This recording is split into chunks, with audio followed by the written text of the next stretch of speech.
If you're a working mom who is currently running on iced coffee and the sheer will not to cry in a Target parking lot, then this video is for you. I'm going to give you 5 tips that actually worked for me to stop feeling like I was drowning every day. These are not wake up at 4 a.m. and manifest tips. These are real tips that have helped me and hopefully will help you. So let's get into it. Hi guys, welcome back to my channel. My name is Casey. I'm 32.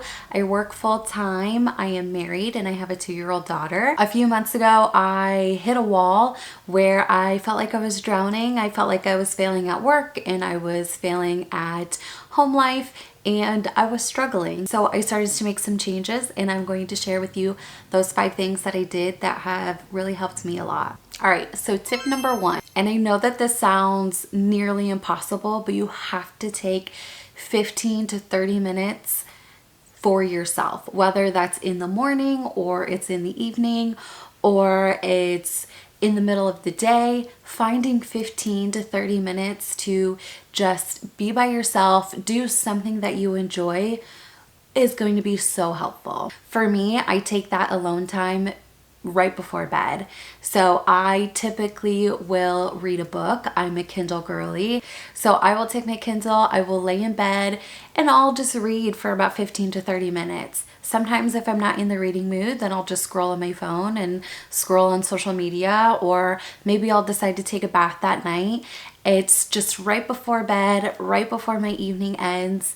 I will take that 15 to 30 minutes to be alone and do something that I enjoy so that it gives myself a little bit of a reprieve. It doesn't have to be productive. It just has to be something that is yours. Tip number 2 is setting boundaries. And I mean actually enforcing the boundaries, not saying this is my boundary and then at 7 p.m. that night responding to a work email. For me, this looks like when I clock out of work, I am done for the evening. I do not respond to emails. I don't take phone calls. I don't even think about work until the next morning. And then on the home side, this looks like just being comfortable with saying no, we're busy that evening.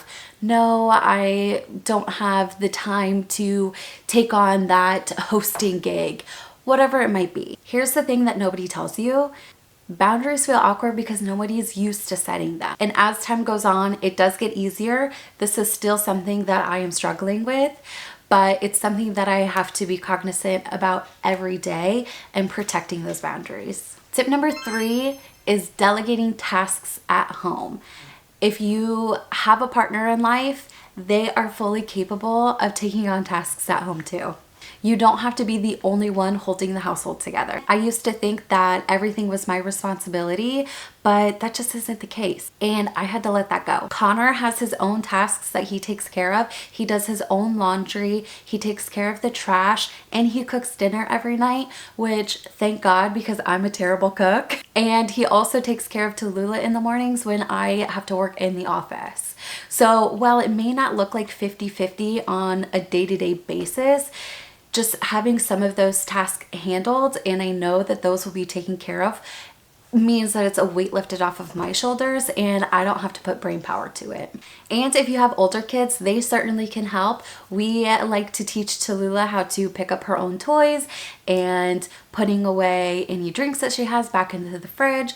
So there's little things that we are teaching her now so that when she gets older, she can also pull her own weight. Tip number 4, this is so important, but seeking out professional help or community. Whether that's therapy or a mom group or just a couple of friends who you can vent to. The biggest thing for me was I recently started therapy and it has been so good for me. When I was down in my slumps, when I hit my wall, that's when I knew that I needed to make a change, and that's when I decided to also start therapy, and it has been so good for me. Having a safe space to just vent and talk things through to somebody who is separated from the situation but can provide insight has been so helpful. I also have a small group of mom friends who we talk to, we chat with, and being able to vent to them and they just get it and vent about being a working mom and having a toddler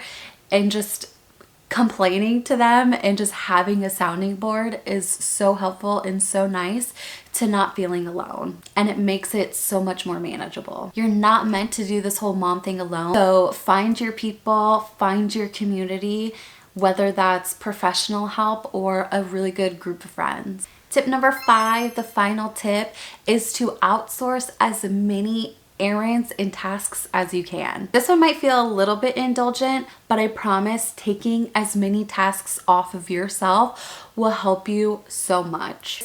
And for me, the biggest thing is Walmart grocery delivery. This is like our non-negotiable. Every Friday, we put together a meal list and we put a shopping cart together. And this not only helps take a weight off of my shoulders that we don't, on Saturday we have to go grocery shopping and we need to plan it and we need to put it into our schedule.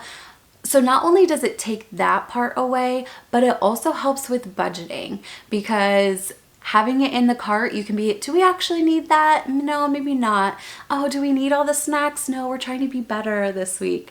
So not only does it help take tasks off of you, it also can help with money and sticking to any diets that you have. So it's a win-win. And yes, these services do come with a small fee, but for us, it has been amazing and well worth it. Especially with the Walmart Plus, we place grocery delivery every single week and it pays for itself within the first few months. And yes, it is paying for convenience, but you're also buying back your time and your energy that you would have been wandering around the grocery store with your toddler yelling at you, asking for 100 different things. So the trade to me is well worth it. So that's it. Those are the 5 tips for an exhausted mom who's trying to get back her life. 15 to 30 minutes to yourself, setting real boundaries, delegating tasks at home, finding your support system, and outsourcing any tasks you can. None of these are groundbreaking, but doing all 5 have been so beneficial for me and change how I feel day to day. And I hope even one of them helps you. If this resonates with you, drop a comment down below and let me know which tip you need to work on. For me, it will always be delegating tasks and just asking for help. Like this video, subscribe if you're a tired working mom who needs a friend on the internet, and I will see you in the next one. Bye.